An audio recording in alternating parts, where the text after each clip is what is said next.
The VideoWoodworkers Skiatook adventure was held on June 23rd and 24th. I got there early enough to wait in line to get into the event, and the wait was worth it. There was so much to see and so much to do. My grandson and I started off at Bondriska Woodworks as his ShopBot was turning out a 3D plaque.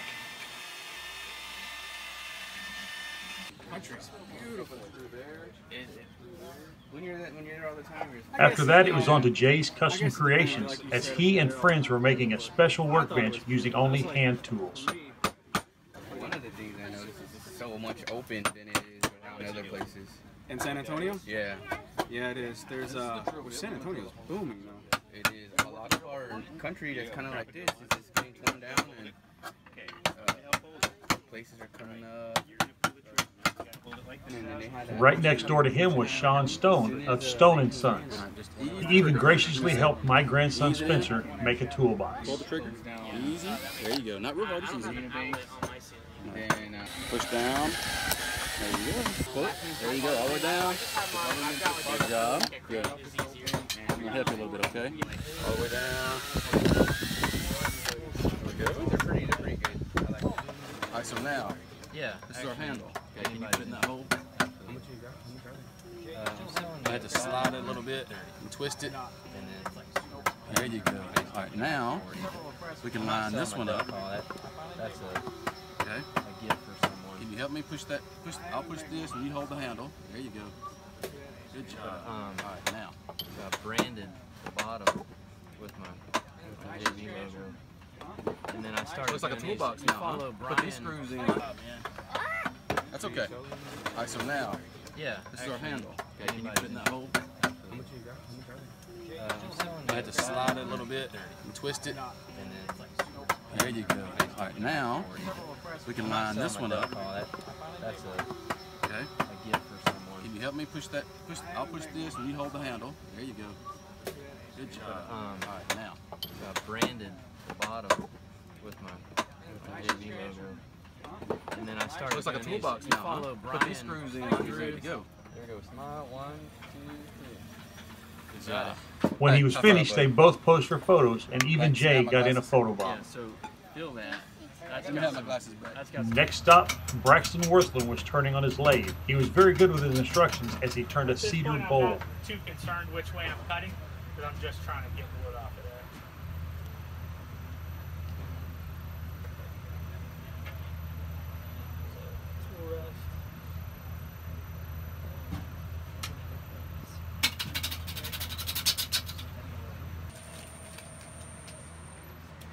Get some nice thick curls off of there. How often do you shrap not as often as I should. How do you know when you need to sharpen? You can tell. You'll really have to push it. You'll see that the you might be getting a lot of tear out, or it's just not cutting like it should. But typically, and it depends on the wood a lot too. Some woods are a lot harder. They might have more, like in the bark, they might have more sand. If it was a tree that grew in the city or somewhere and it's all nasty smog and sand and stuff all embedded in the bark, that's gonna affect the edge. Harder woods will affect the edge. Softer woods will cut easier, and your tool will last longer. So it all depends on a lot of factors, but mostly it's just typically it's by feel. You can sort of tell when it's getting too dull. Just to even out.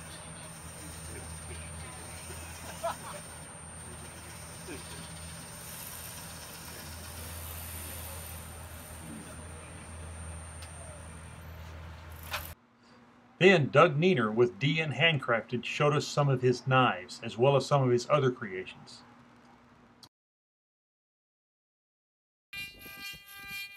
Artisan Dice was showing off their CNC machines and the making of 20-sided dice. This was some amazing stuff here, and Spencer got to take one home with him. Thank you, Artisan Dice.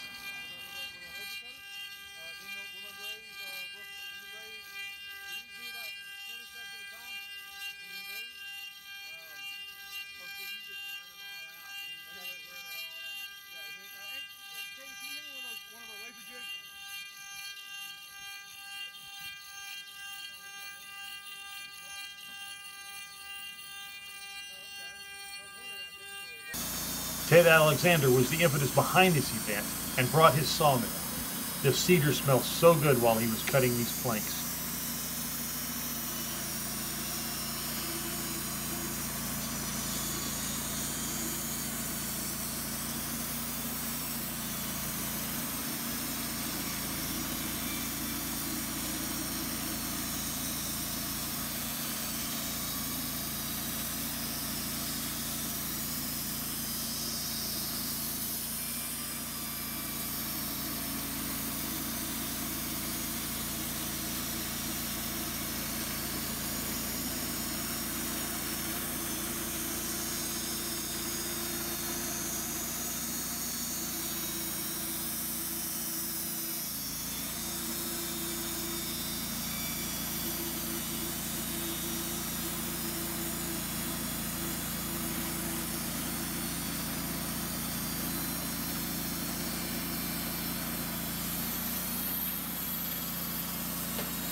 At the end of the day, I was so impressed by what people were making here that I went straight home and burnt everything I had ever made. Of course, I went back on Saturday, this time with my nephew David in tow. First up was Chris Burton at the bandsaw. He was cutting laths for a table he was building. More on that later.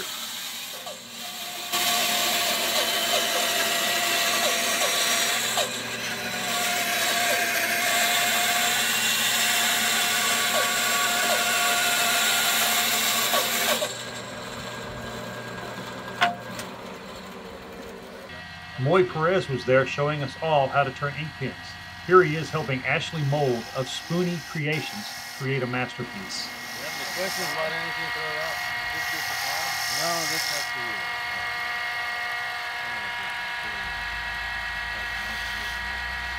Yeah, that looks good. How you doing? And now back to Von Driska Woodworks for an etching on glass. Can you guess what this etching is?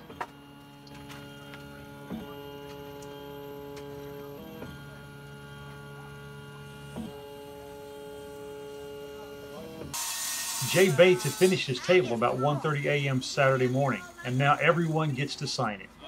I got in bed a little after 2, I think, but a lot of people helped with it, so it wasn't just me. A lot of people helped with it. It's just a community effort by That is beautiful. yeah. Thank you.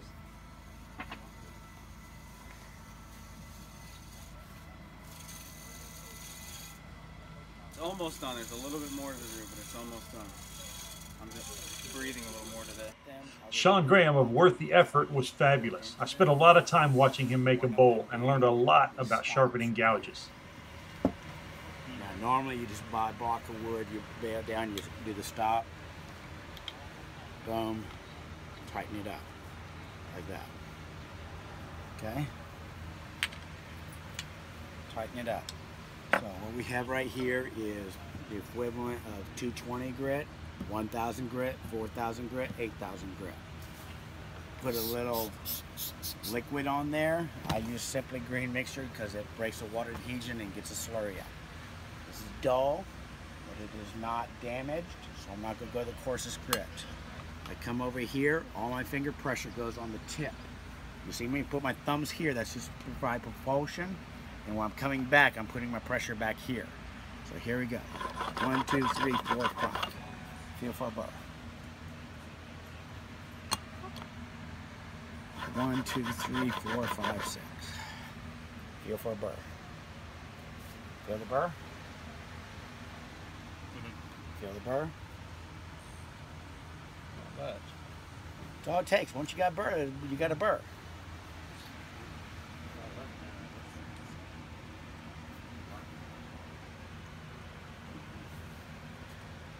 Okay, now on coarse grits, the burr folds over a little.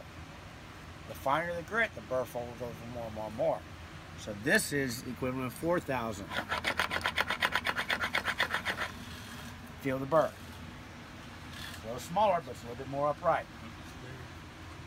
A little smaller, but a little bit more upright. So it kind of catches it a little bit.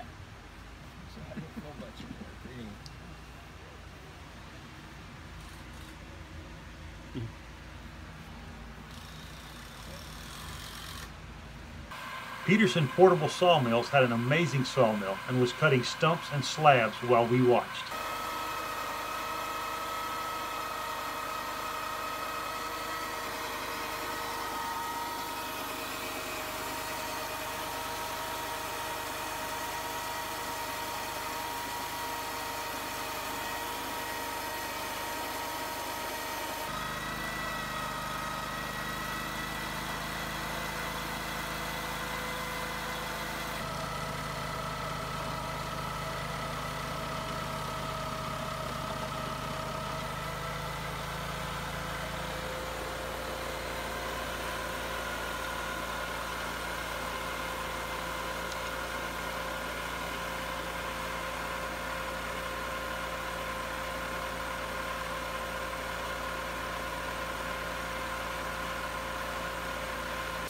Terrence King of Far From Finished was carving with a chainsaw. I only wish I could have stayed long enough to see the finished project.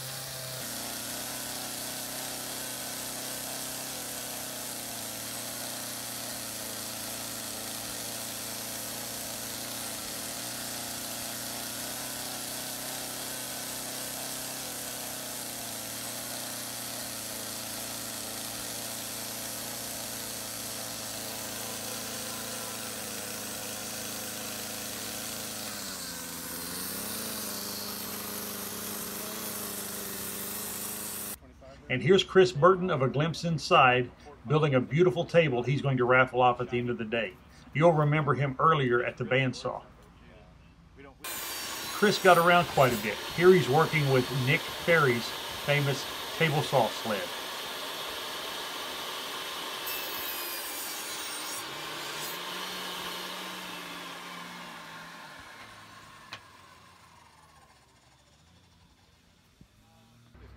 Ty Moser from Mono Loco had some amazing pin blanks. There was some beautiful stuff here. How much did the blanks run? I'm selling them for 1 for 12, 2 for 20.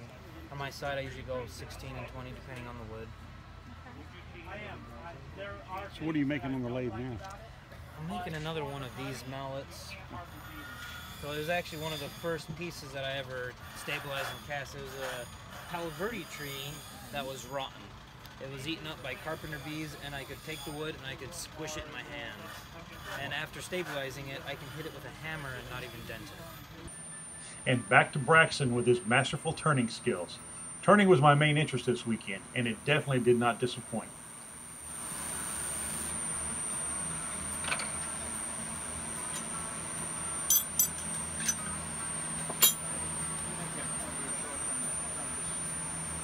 Yeah.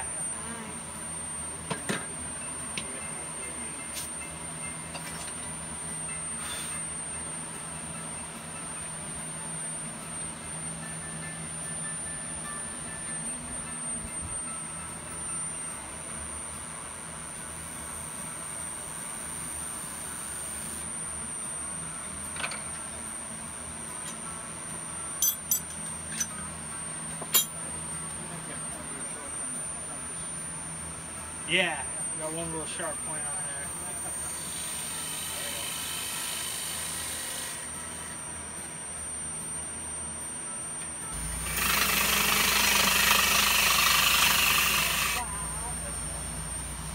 You're having a party. Yeah, you can take that home with you. This is Chris's almost finished table.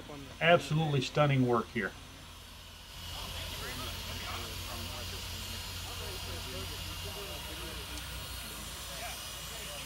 I think that's covered now. It's dripping on. Put a really light coat on the edges real quick. What were you pointing at, bro? No, you got it. Okay, good. And the famous Nick Ferry. This event couldn't have happened without him. This was one of the few times I saw him in his booth, since he was almost always running around taking care of business. for some good info here in the few minutes I had with him.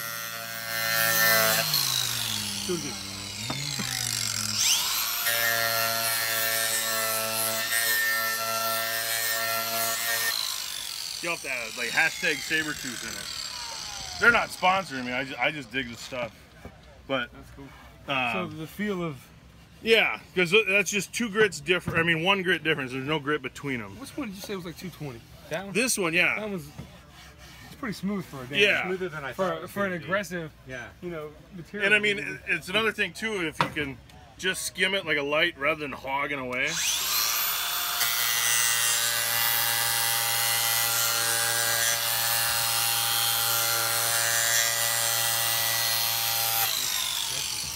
See, like you can feel where I went slow, it's almost like it's sanded smooth. And granted, if you're scooping out a seat bottom, you're not going to be using the fine. Yeah, you can go all the way down to their extra coarse. The green thing, I think they consider their coarse. That's my workhorse. That'll do just about anything. Because you could, especially if it's pine, you could come back with like a random orbit sander and be done with it. And the final and finished bench that was given to Ted Alexander for suggesting this event and making it happen. My gratitude and appreciation go to him and Nick Ferry and all of those that made this event possible and special. And here's to hoping we do it again next year.